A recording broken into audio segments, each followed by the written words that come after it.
அன்றங்கே ஒரு நாடு இருந்ததே, அந்நாட்டில் ஆறு இருந்ததே.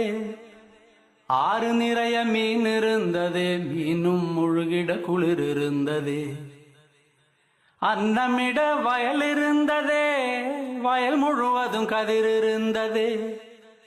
கதிர் கொத்திட கிளி வந்ததே, கிளிகள் பாடும் பாட்டு இருந்ததே. அந்நாட்டில் நிழல் இருந்ததே, மண் வழியில் மரம் இருந்ததே. மரத்தடியில் பேசி சிரித்திட நண்பர் கூட்டம் 100 இருந்ததே. நல்ல மழை பெய்திருந்ததே, நரகத்தீ சூடில்லையே. தீவட்டி கொள்ள இல்லையே, தின்றது எதுவும் நஞ்சில்லையே. அன்றங்கே ஒரு நாடு இருந்ததே, அந்நாட்டில் ஆறு இருந்ததே.